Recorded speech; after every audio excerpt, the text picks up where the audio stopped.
नाज़रीन, जीडीपी एक ऐसा लफ्ज़ है जिसको आपने अखबार या टेलीविज़न में कभी ना कभी पढ़ा या सुना ज़रूर होगा। बहुत सारे लोग ये नहीं जानते कि जीडीपी क्या है, जीडीपी का किसी कंट्री की इकोनॉमी से क्या रिलेशन होता है और जीडीपी को कैसे काउंट करते हैं। ये तमाम जवाबात इस वीडियो में।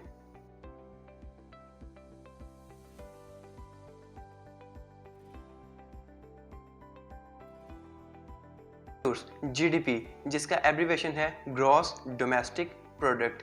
जीडीपी दो चीज़ों पर बेस करती है, पहली फाइनल गुड्स, दूसरी सर्विसेज। तो सिंपल जीडीपी की डेफिनेशन हम ये करेंगे, the value of final goods and services is called GDP. यानी कोई भी कंट्री अपने मुल्क में किसी एक स्पेसिफिक टाइम पीरियड में जितनी सर्विसेज और फाइनल गुड्स प्रोड्यूस करती है, उन तमाम की वैल्यू को जीडीपी यानी ग्रॉस डोमेस्टिक प्रोडक्ट कहते हैं। तो व्यूअर्स, जैसे मैंने बताया, जीडीपी दो चीज़ों पर बेस करती है, एक गुड्स और दूसरी सर्विसेज। तो अब हम बात कर लेते हैं गुड्स की। गुड्स या अशिया, इनकी दो इकसाम होती हैं। पहली फाइनल गुड्स, जिनको कंज्यूमर गुड्स भी कहते हैं। ऐसी गुड्स या ऐसी अशिया जिन पर मज़ीद कोई प्रोडक्शन का अमल नहीं होना होता, जो बिल्कुल तैयारशुदा होती हैं और कोई भी आम कस्टमर उसको परचेज कर सकता है अपने किसी भी यूज़ के लिए। मिसाल के तौर पर, अगर कोई शख्स कपड़े, टीवी, फूड या एसी ख़रीदता है तो वो तमाम अमाउंट उसकी जीडीपी में शुमार हो जाएगी और ये तमाम अशिया फाइनल गुड्स या कंज्यूमर गुड्स कहलाएंगी। दूसरी किस्म, जिसको इंटरमीडिएट गुड्स या प्रोड्यूसर गुड्स भी कहते हैं, ऐसी गुड्स जिन पर मज़ीद अभी प्रोडक्शन का अमल होना होता है। मिसाल के तौर पर, अगर कोई बिस्किट बनाने वाली कंपनी गंदम ख़रीदती है तो गंदम उनके लिए इंटरमीडिएट गुड्स या प्रोड्यूसर गुड्स कहलाएंगी, क्योंकि उन्होंने गंदम से अब भी बिस्किट तैयार करना होता है और बिस्किट तैयार करने के बाद ही हम उसको फाइनल प्रोडक्ट कहेंगे जो कि कंज्यूमर परचेज कर सकता है। अब इसी मिसाल में, अगर कोई कस्टमर डायरेक्ट गंदम ख़रीदता है अपने घर के यूज़ के लिए तो ये उसके लिए फाइनल गुड्स हो जाएगी, लेकिन वो बिस्किट बनाने वाली कंपनी अगर गंदम को परचेज करेगी तो गंदम उनके लिए इंटरमीडिएट गुड्स कहलाएंगी। तो व्यूअर्स, जैसा कि मैंने वीडियो के शुरू में बताया कि जीडीपी दो चीज़ों पर बेस करती है, एक गुड्स और दूसरा सर्विसेज।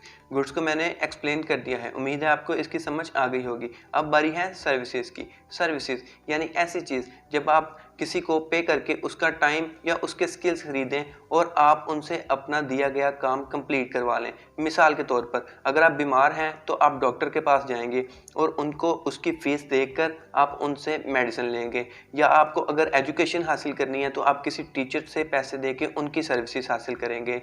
इवन अगर आपने कटिंग करवानी है तो आप किसी हेयर ड्रेसर के पास जाएंगे और उनको पैसे देकर उनकी सर्विसेज हासिल करेंगे। ये तमाम सर्विसेज किसी भी कंट्री की जीडीपी में इंक्लूड हो जाती हैं। तो व्यूअर्स, उम्मीद है आपको जीडीपी क्या है इस बात की समझ आ गई होगी। अब सवाल यह है कि जीडीपी को कैलकुलेट कैसे करते हैं। जीडीपी को कैलकुलेट करने के लिए हमें चार चीज़ें रिक्वायर्ड होती हैं। पहली, हम वो अमाउंट जमा करते हैं जो कोई भी कंज्यूमर स्पेंड करता है। मिसाल के तौर पर, अगर कोई शख्स कपड़े ख़रीदता है या टीवी ख़रीदता है या एसी ख़रीदता है तो ये तमाम अमाउंट हम जमा कर लेंगे। दूसरा, गवर्नमेंट स्पेंडिंग, यानी कोई भी गवर्नमेंट अपनी कंट्री के लिए जो भी डेवलपिंग काम करती है या अपने गवर्नमेंट एम्प्लॉयज़ को जो सैलरीज देती है, ये तमाम चीज़ें गवर्नमेंट स्पेंडिंग में आ जाएंगी और इनको भी हम ऐड कर लेंगे। तीसरी चीज़, इन्वेस्टमेंट्स। ऐसे इन्वेस्टमेंट जो आपकी कंट्री में किए गए हों, वो हाउसिंग पे हों या किसी और बिल्डिंग या कोई भी प्राइवेट सेक्टर में जो इन्वेस्टमेंट्स होती हैं, इन सबको भी काउंट कर लिया जाता है। जीडीपी को काउंट करने के लिए जो आखिरी और सबसे अहम चीज़ हमें चाहिए होती है वो होती है नेट एक्सपोर्ट्स। नेट एक्सपोर्ट्स को हम कैसे हासिल करते हैं?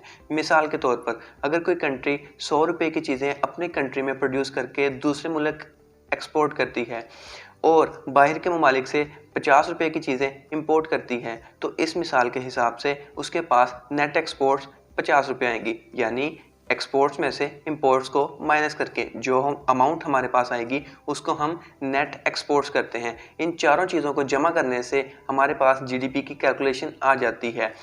सो व्यूअर्स, उम्मीद करता हूँ आपको ये वीडियो पसंद आई होगी और आप ये जान चुके होंगे कि जीडीपी किसे कहते हैं। अपनी दुआओं में याद रखिएगा। अल्लाह हाफिज़।